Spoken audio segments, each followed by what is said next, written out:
खबरां दा लेखा जोखा विच आप सबदा स्वागत है। Khabran Da Lekha Jokha December 13, 2024 has been sponsored by Hanif Litigation. Any criminal or regulatory law matters, contact lawyer Shahid Hanif at 604-626-3144. Hanif Litigation.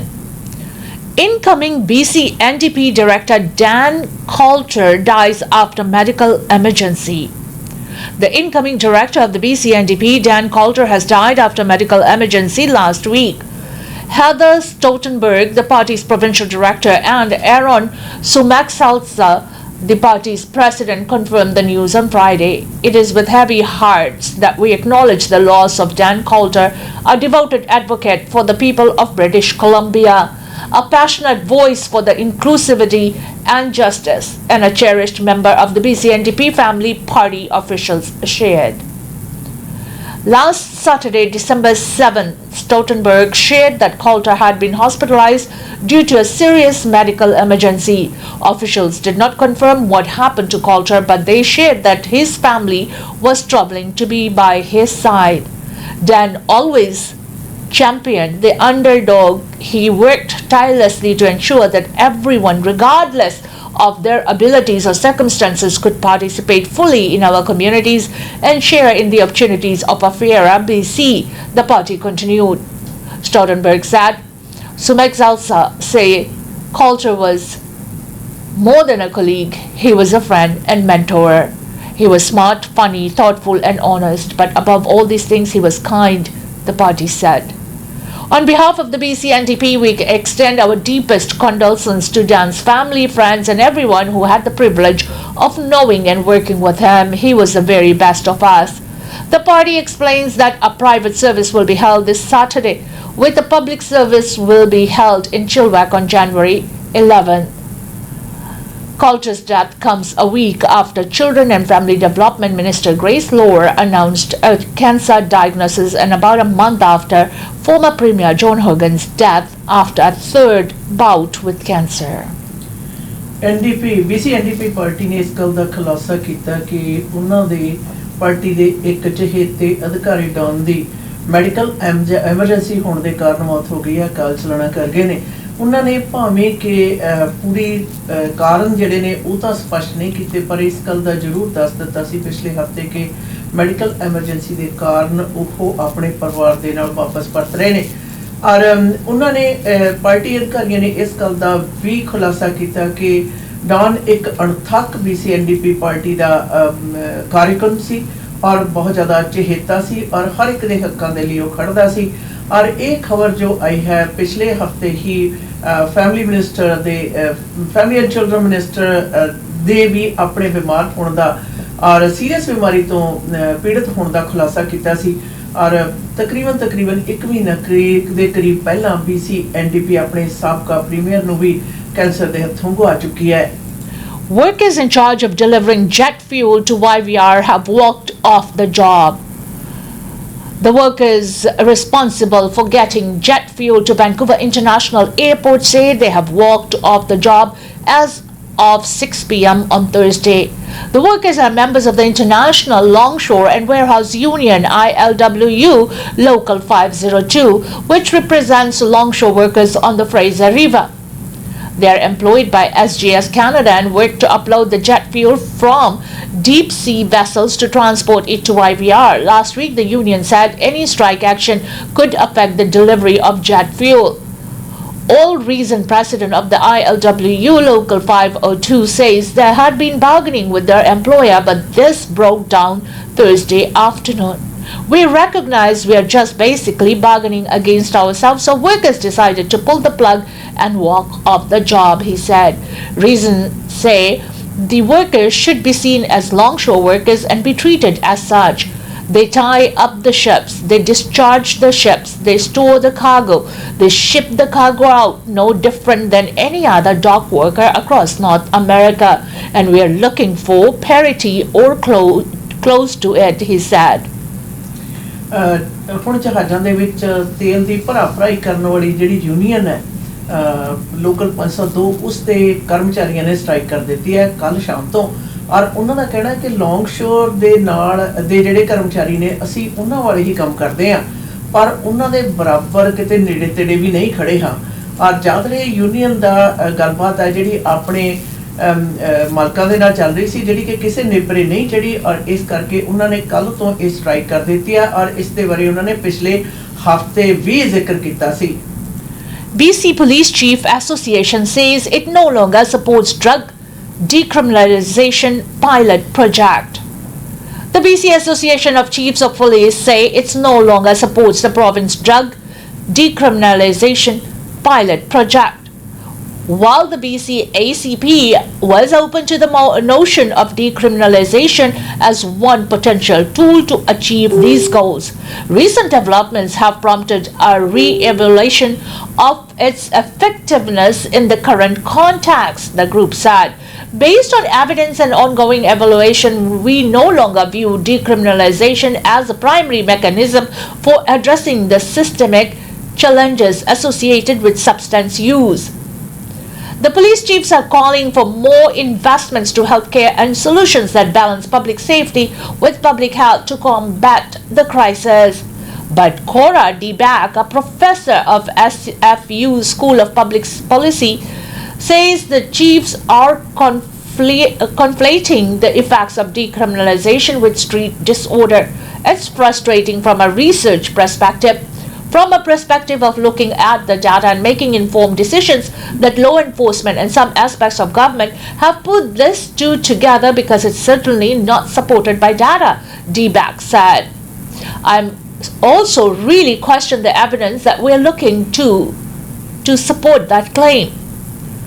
She says other factors are behind the suffering seen on the streets, including a housing crisis and financial crisis for many people, and a real lack of services for people who use drugs, and incredibly toxic drug supply as well. Debak says decriminalization was intended to minimize the harms of constant police contact with people who use small amounts of drugs, and the data she's been reviewing shows that it's worked so far. I'm not aware of any evidence that has shown that decriminalization was not working. The BCACF says it stands in alignment with the Canadian Association of Chiefs of Police on this issue. BC सूबे दे Canadian association of chief of police दे सारिਆਂ ने मिलके खुलासा कर दिता कि सूबे ਵੱਲੋਂ निर्धारित पायलट प्रोग्राम ਜਿਹੜਾ कि डीक्रिमिनलाइजेशन ਦਾ ਹੈ ਉਸ ਦੀ ਉਹ ਸਪੋਰਟ ਨਹੀਂ ਕਰਦੇ, और उन्होंने इस गल का भी खुलासा किया कि नशियां दी ਜਿਹੜੀ ਵਰਤੋਂ ਦੁਰਵਰਤੋਂ ਕਵਰਤੋਂ ਜਿਹੜੀ ਹੈ ਉਸ ਦੇ ਜਿਹੜੇ ਪਏ ਹੋਏ ਪ੍ਰਭਾਵ ਨੇ ਉਹਨਾਂ ਨੇ ਪਬਲਿਕ ਸੇਫਟੀ ਹੈ ਜਿਹੜੀ ਉਸ ਨੂੰ ਬਹੁਤ ਜ਼ਿਆਦਾ पेचीदा जिहड़ी सिचुएशन है उस दे विच लिया के खड़ा कर दिता। इस करके वो इस पायलट प्रोग्राम की हमायत दे विच नहीं हन, पर उधरों यूनिवर्सिटी के माहरां दा जिहड़े कि इस सबजैक्ट के उत्ते रिसर्च करते हैं वो उन्हां दा इह कहना कि वो इस गल दे नाल सहमत नहीं हन। Federal government asked Labour Board to intervene in Canada post-strike.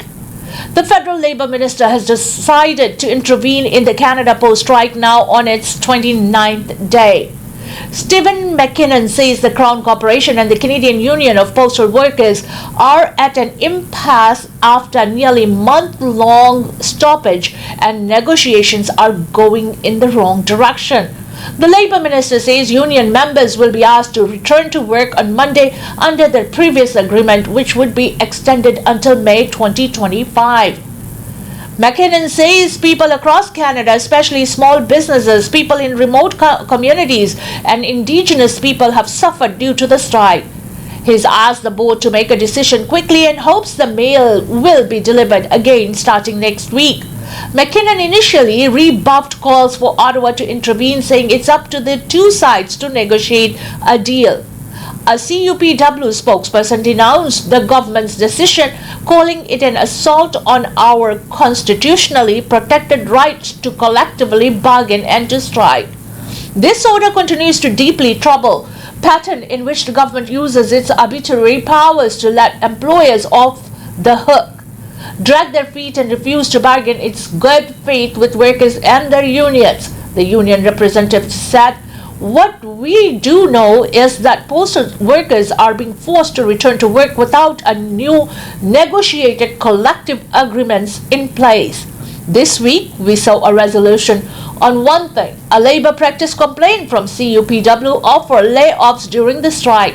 The union said a mediated settlement was reached that requires Canada Post to notify affected employees that they are not on a temporary layoff. The key issues in the strike by more than 55,000 workers includes wages, job security, and how to staff a proposed expansion into weekend delivery. Canada Post operations are continue to be disrupted by the national strike. Mail and parcels are not being delivered presently, but some post offices remain open and offer limited services. Once operations resume, Canada Post said all mail will be delivered by as quickly as possible on a first in first out basis.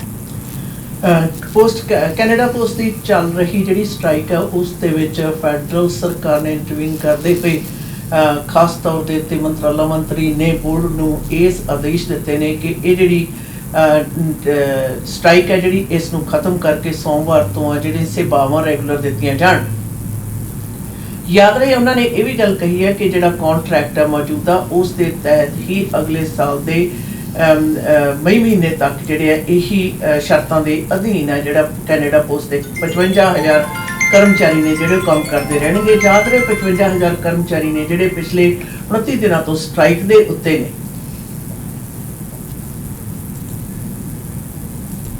Carjacking at US Blaine border crossing sees stolen BC truck chased down 1-5. An alleged carjacking at the Canada-US border at Blaine, Washington resulted in a stolen BC truck being chased down the Highway 15 Thursday afternoon, the Washington State Patrol WSP says. In a post on X, WSP trooper Calsley Harding says they were told of a carjacking involving a knife around 1:30 p.m. Harding says the U.S. Customs and Border Protection officer was nearly hit by a truck registered as stolen in BC. Captain Dion Glover says the WSP was told the driver of the car committed an armed carjacking in Canada. He says the driver drove off after being directed to a secondary screening. For whatever reason, the Border Patrol wanted to talk to them and then they continued through the border illegally, he said. During the secondary screening area, the suspect continued into the United States. The CBP initiated a chase southbound. WSP troopers observed the vehicle failing to yield for the marked CBP units as it entered Bellingham, Harding said in her post.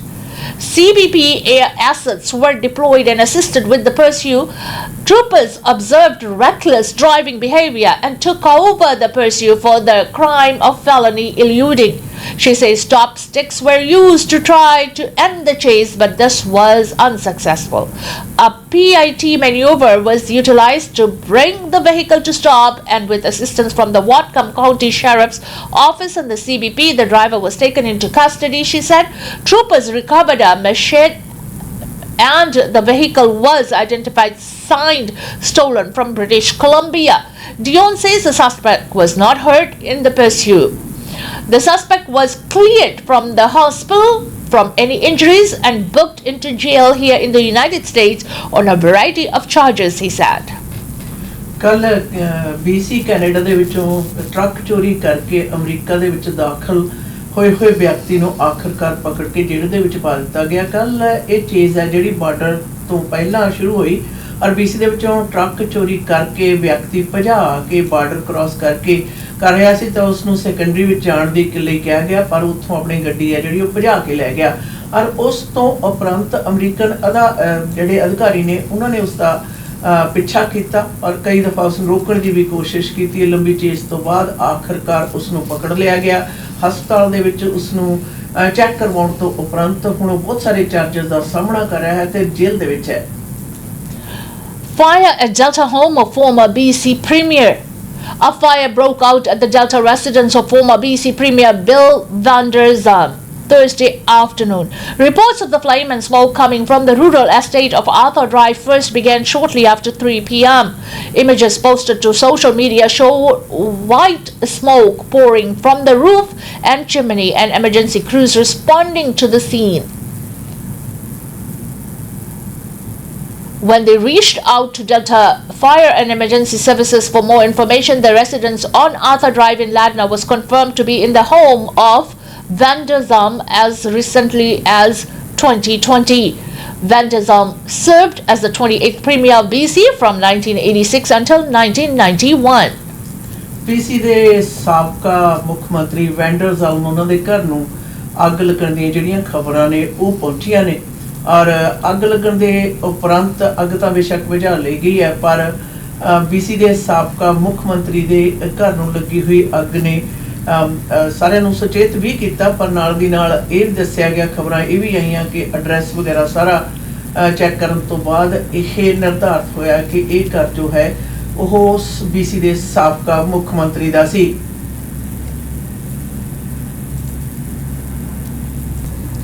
Canadian airline CEOs to face questioning about changes to carry-on luggage fees. The CEOs of Canada's largest airlines will face questions on Friday regarding recent changes to carry-on baggage fees. The head officials for Porter Airlines, Air Transat, WestJet, and Air Canada will all be testifying before the Transport Committee this afternoon to answer questions about their fee system. Air Canada sparked backlash earlier this month when it announced that passengers flying on its lowest fare would be charged for carry-on bags and seat selection. Starting January 3rd of 2025, basic fare passengers on trips with North America and the Sun destinations will have to check duffel bags, rolling suitcases, and large backpacks for a fee of $35 for the first and $50 for the second. Small personal items such as purses or laptop bags will be allowed on board for free, as will strollers, mobility aids, and medical devices. While Air Canada praised the move as a competitive move to match others in the sector, Canada's Transport Minister criticized it as disappointing and argued that it would hurt passengers who can least afford additional charges. An industry group representing the country's largest airline blames the government, claiming that red tape, regulations, and fees have increased in recent years, raising the cost of running other companies. Air Canada took in nearly $2 billion in so-called ancillary revenue in 2022, but by almost 50% from the 5 years earlier, according to airline consulting firm Idea Works Company. The category's share of total revenue for the companies grew to more than 15% from below 11% in the same 5-year period. Air Canada ਵੱਲੋਂ ਜਿਉਂ ਹੀ carry on baggage ਦੇ ਉੱਤੇ $35 ਦੀ ਜਿਹੜੀ fees ਆ ਉਸ ਦਾ ਐਲਾਨ ਕੀਤਾ ਗਿਆ ਜਿਹੜੀ ਕਿ ਜਨਵਰੀ 2025 ਦੇ ਵਿੱਚ ਸ਼ੁਰੂ ਹੋਣੀ ਹੈ ਤਾਂ ਉਸ ਤੇ ਖਿਲਾਫਤ ਵੱਡੀ ਮਾਤਰਾ ਦੇ ਵਿੱਚ ਲੋਕਾਂ ਵੱਲੋਂ ਕੀਤੀ ਗਈ। ਹੁਣ ਕੈਨੇਡਾ ਦੀਆਂ ਸਾਰੀਆਂ 에ਅਰਲਾਈਨਸ ਟ੍ਰਾਂਜ਼ਿਟ, ਪੋਰਟਰ, WestJet ਤੇ 에ਅਰ ਕੈਨੇਡਾ ਦੇ CEO ਨੇ ਜਿਹੜੇ ਉਹ ਕਮੇਟੀ ਦੇ ਸਾਹਮਣੇ ਅੱਜ ਪੇਸ਼ ਹੋ ਰਹੇ ਨੇ ਔਰ ਜਿੱਥੇ ਉਹਨਾਂ ਤੋਂ ਸਵਾਲ ਤਲਬੀ ਇਸ ਗੱਲ ਦੀ ਕੀਤੀ ਜਾ ਰਹੀ ਹੈ ਕਿ ਜਿਹੜੇ ਕੈਰੀ ਔਨ ਬੈਗੇਜਸ ਨੇ ਉਹਨਾਂ ਦੇ ਉੱਤੇ ਫੀਸ ਦੇ ਕੀ ਕਾਰਨ ਨੇ। ਜ਼ਿਆਦਾ ਭਾਵੇਂ 에ਅਰ ਕੈਨੇਡਾ ਨੇ ਗੱਲ ਕਹੀ ਕਿ ਹੋਰ 에ਅਰਲਾਈਨਸ ਤਾਂ ਪਹਿਲਾਂ ਹੀ ਇਹ ਫੀਸ ਲਗਾ ਰਹੀਆਂ ਸਨ ਪਰ ਹੁਣ ਉਹਨਾਂ ਵੱਲੋਂ ਜਿਹੜੀ ਨਿਰਧਾਰਤ ਕੀਤੀ ਗਈ ਫੀਸ ਹੈ $35 ਪਹਿਲੇ ਬੈਗ ਤੇ ਦੂਸਰੇ ਬੈਗ ਦੇ ਉੱਤੇ $50 ਦੀ ਉਸ ਦੇ ਬਾਰੇ ਅੱਜ ਜਵਾਬ ਤਲਬੀਆਂ ਸਾਰੇ 에ਅਰਲਾਈਨਸ ਦੇ CEOs ਵੱਲੋਂ ਦੇ ਨਾਲ ਹੋਣਗੀਆਂ। Weak Looney, straining your travel budget, how to still take the trip and save money. For the past few years, Julia Wilson and her mom have planned an annual weekend getaway to New York City for her November birthday that's typically packed with dinner, reservations, and shopping. But Wilson said this year's celebration to mark turning 28 years old were somewhat dulled. Like many Canadians venturing across the border, she said the exchange rate meant having to make budget-conscious decisions on how to spend her money. With the US dollar being so high for us Canadians nowadays, it didn't really seem like there was a value for me to do any spending beyond the necessities, Wilson said. If I can take advantage of the sales at home within my own currency, I would much rather do that than just spend while I'm traveling. Whether having to scale back vacation spending or deciding to forego a trip to the US, it's a reality many travelers are contending with this holiday season as the loonie's value continues to weaken. The Canadian dollar has been hovering around 70 cents US in recent weeks, a slide that has seen its value depreciate to near 5-year lows. With that in mind, Wilson said it didn't seem worth it to shop as much as on her trip this time around. In the past, there were a couple shops in New York that I prioritized in terms of how we planned our itineraries, she said.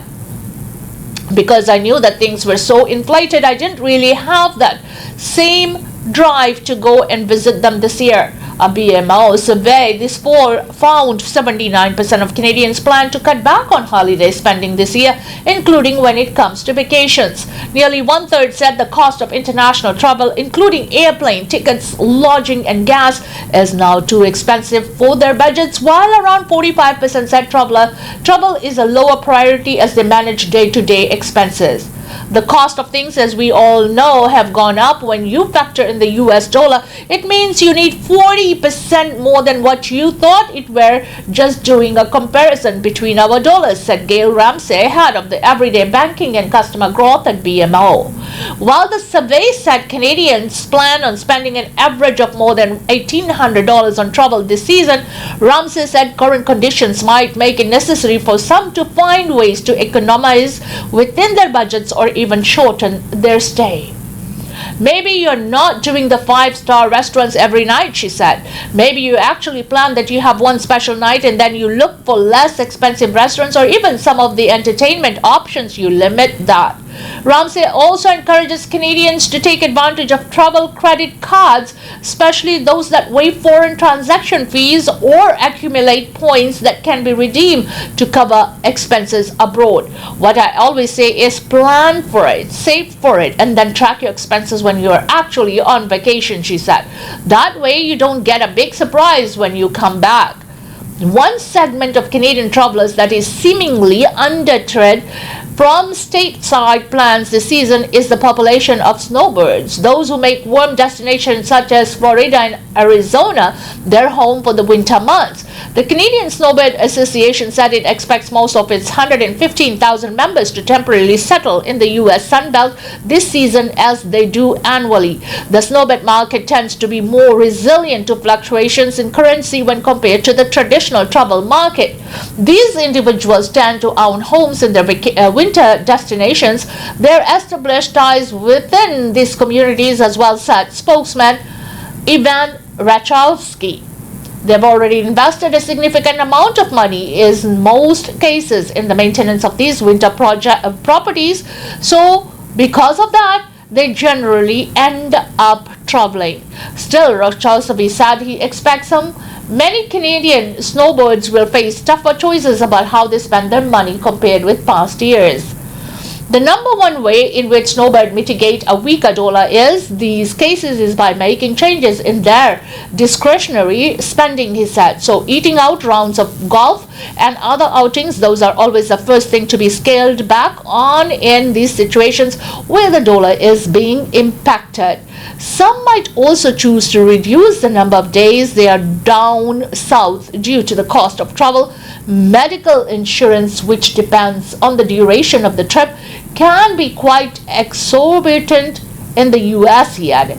For those still mapping out budgets for upcoming trips, Wilson recommended trying to find savings in areas such as transportation and other logistics. While Ubers or taxis might get you somewhat fast, opting for more budget-friendly methods will ensure money is left over for fun experiences. Convenience might not necessarily be the right choice because it would be more expensive overall, she said.